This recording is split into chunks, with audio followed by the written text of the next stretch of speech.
People often ask me if I get scared or lonely while traveling solo, and my immediate answer has always been no. Of course, I miss my friends and family while we're on the road full time, but being immersed in the natural world with only my own energy and the company of my very best friend offers a sense of peace and clarity that would otherwise be unreachable. And as far as being scared, I truly never was, but little did I know what was coming. And it would change how I felt about everything moving forward. Hi, baby girl. Thank you very much.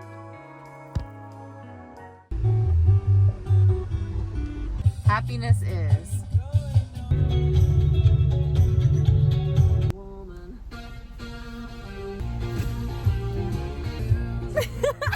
Ooh, what's it going? I'd love to see Mike. Life got crazy, laying up in your bed. This is a great one. Incubus.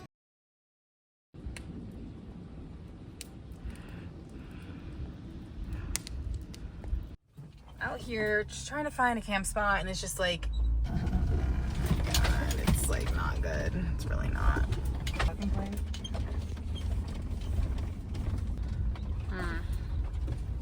I wonder if this connects to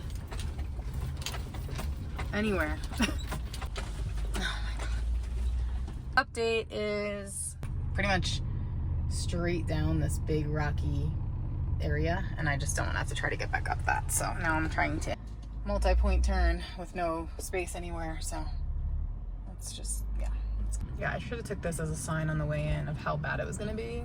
Bad. I need a 4x4. I've come to terms with all-wheel just ain't good in it, but that's a goal for future era. That was effing brutal, but after about 2 hours of driving,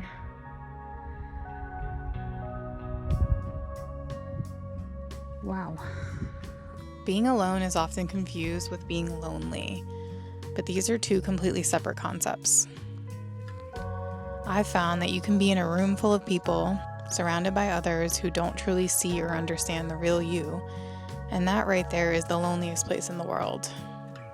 Even when being around people I love and connect with, I am so fully present and I soak in the moment so much that returning to my quiet solitude is required for me to feel like me again.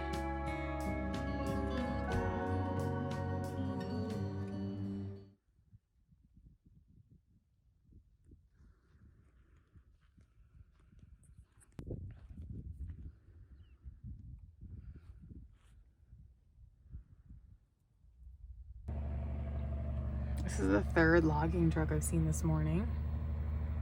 They're cutting down our forests left and right. And I'm on BLM land for the first time, which is rather beautiful. The roads are fairly well maintained, but they're doing lots of logging. And there's lots of areas blocked off that say private property. So they're selling off a lot of the land, and just want to raise awareness for myself and anyone else, because this is our land as tax-paying American citizens, our public lands. It even says it on the signs. Enjoy your public lands. Keep it clean. Just got some work done. Adorable, truly. Had to have it. This was a local shop in Grand Lake. Because, you know, I love my coffee. Look at this sweetie pie. I just love her so much. All these beautiful trees. Oh, so sad. Oh.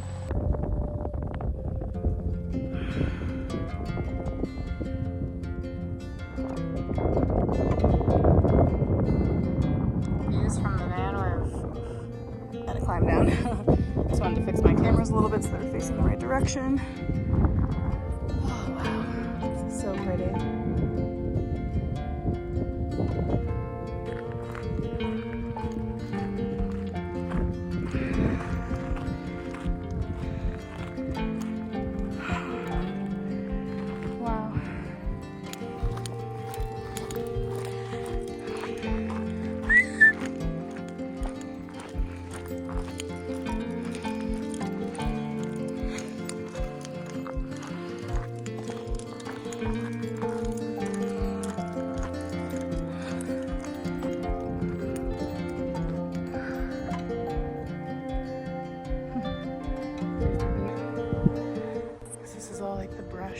left over from logging.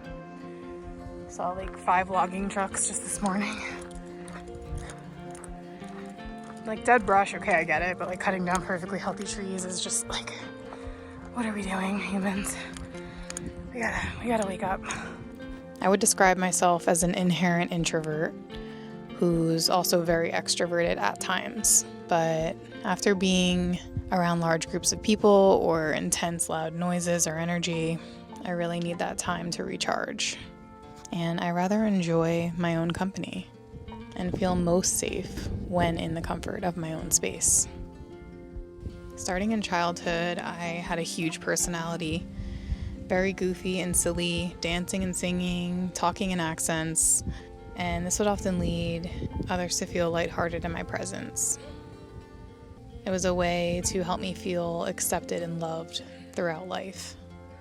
I had a big imagination that always wanted to talk and tell stories and be heard, and that got me into trouble sometimes in school, and I would often be punished to my room in isolation with nothing but books and journals, and that led me to really find solace within myself. It wasn't all bad. It helped shape me and form my own positive coping mechanisms, such as journaling, drawing, and tapping into my expansive creative imagination. And these tools, especially journaling and writing as a means of introspection and self-expression and building this solid relationship with myself, would support me throughout some of the darkest times of my life. So in that way, I'm grateful for it.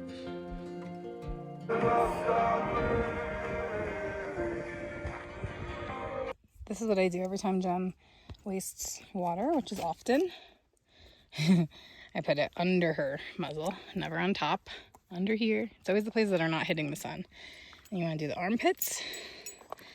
You want to do the belly. I've been doing this for years, by the way. I saw I had a commenter telling me about this, which I'm grateful for because a lot of people don't know. And then the feet. Feety feets. She doesn't love it, but that way no water is actually wasted because it's still going to cool her off through her skin. I love you, Mama. You ready to keep going?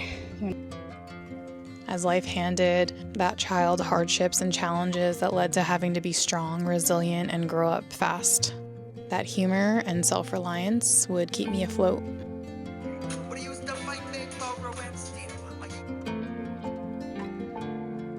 The relationship I have with myself, my spirit, the universe, has held me through many layers of life and versions of self who has evolved along the way. And I think the inner work is never really done, and it's something that is a part of our entire lifetime.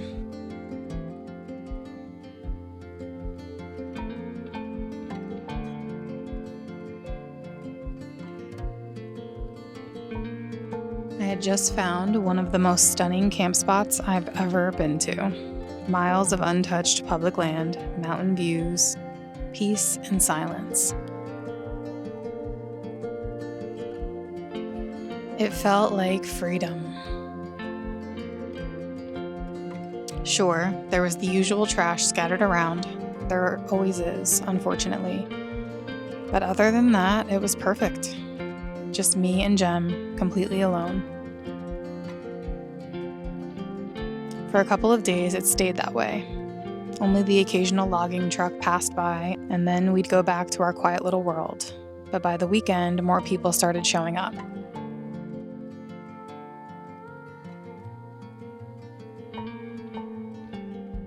On our way back from our hike earlier that day, 3 blacked out trucks came rumbling up the road. I stepped aside with Gem, gave a polite wave as they passed, and didn't think much of it. But that moment would end up leading to the scariest night I've ever had on the road.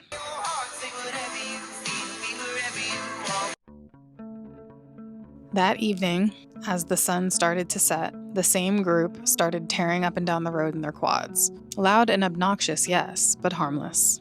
At least at first. Gem and I ate dinner, locked up the van, and started settling in for the night.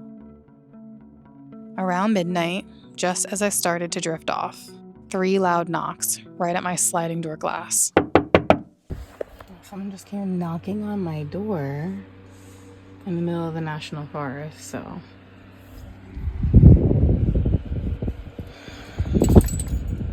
So not cool.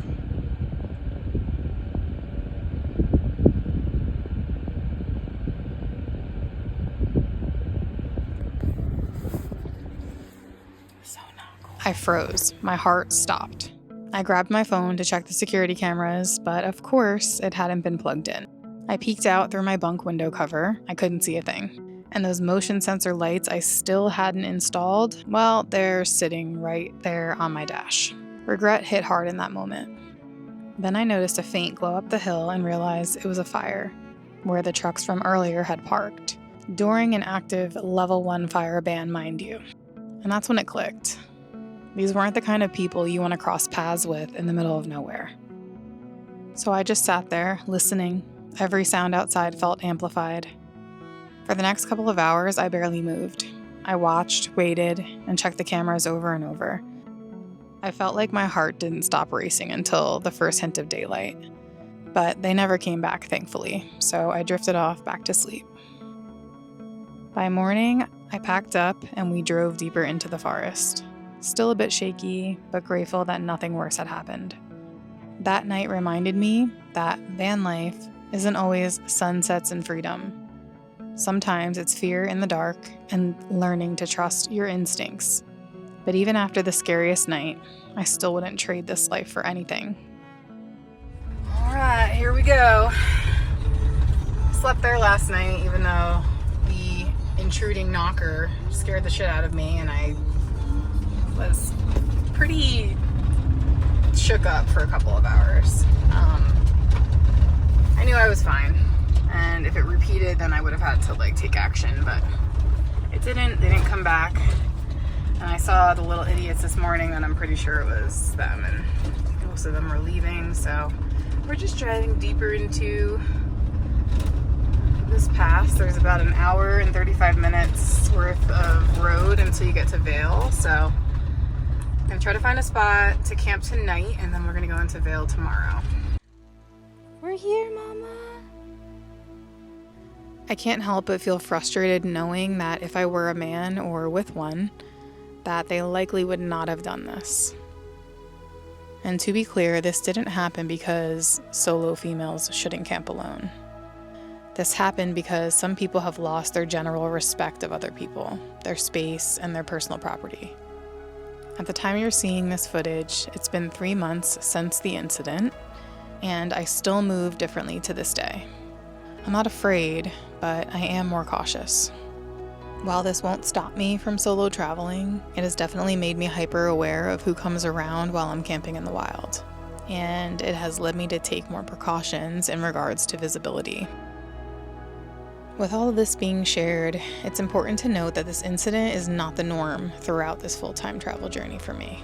Nothing like this has happened since, but if it does, I am confident that I can handle whatever comes my way by trusting my gut. Mine and Gem's safety will always be first priority. And one of the best parts of this home on wheels era is that if we ever feel uneasy, we can simply pack up and drive off to the next safest spot. Thank you for watching and being here with us. We'll see you on the next one.